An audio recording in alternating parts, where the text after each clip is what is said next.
Alors, comment utiliser Bitwarden? Une fois connecté, on peut créer des éléments, des identifiants web, cartes, ID, notes privées ou clés SSH. On peut créer des dossiers. Cliquez sur Nouvel élément, puis sur les données pour le nom, disons YouTube. Ici, on met le nom d'utilisateur, test, le mot de passe.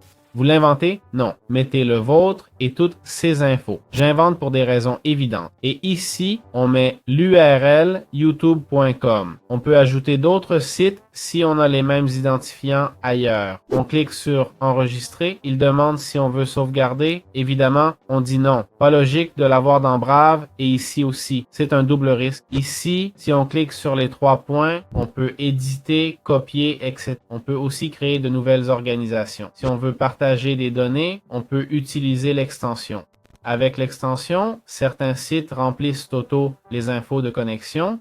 On peut utiliser envoyer pour des textes ou fichiers. C'est pour envoyer au compte Bitwarden, pas externe. On a des outils comme un générateur de mots de passe. Voici comment on génère des mots de passe. On définit la longueur ici. Si je mets 70, il le fait. Oui, il le fait. Le voilà. Je ne sais pas si c'est 70 ou 700. Suivant, 128. Je peux choisir les caractères, majuscules, etc. Je peux définir un minimum de chiffres ou de caractères spéciaux. Je peux créer des phrases de passe, des phrases, ou choisir le nombre de mots ou l'identifiant. Je peux aussi importer et exporter des informations. C'est simple, on peut importer si on a des mots de passe dans un fichier TXT par exemple. On indique le type de fichier. Voilà, il y a l'option TXT. Je viens de cliquer dessus. C'est pour transférer les données si on les a ailleurs, comme dans Chrome par exemple, si on les y stocke, ou si on utilise une autre gestionnaire comme Bitwarden ou OnePassword. Enfin, il y a la section Rapports pour les données, c'est-à-dire les statistiques. Il y a aussi les paramètres pour changer l'email, etc. On peut y supprimer le compte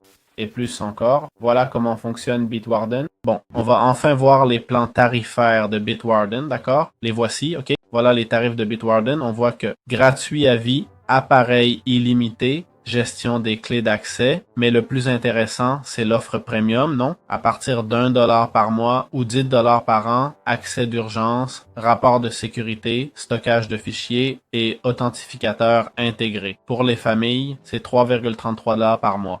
Pas cher, mais faut pas exagérer non plus, hein? Au final, ça stocke juste les mots de passe. 1$ par mois, c'est 1$ par mois, quoi? Je pense que en échange d'une sécurité totale, ou mieux, une sécurité accrue pour vos mots de passe, je pense que ça vaut le coup de les stocker dans le cloud. C'est ce que vous voulez, non? C'est préférable à les stocker ici ou dans un bloc-notes ou autre chose du genre. De plus, l'avantage, c'est que vous y accédez de n'importe quel appareil. Si votre ordi tombe en panne, vous pouvez y accéder d'ailleurs. Voilà, c'est tout. J'espère que ça vous a plu. On se retrouve dans les prochaines vidéos.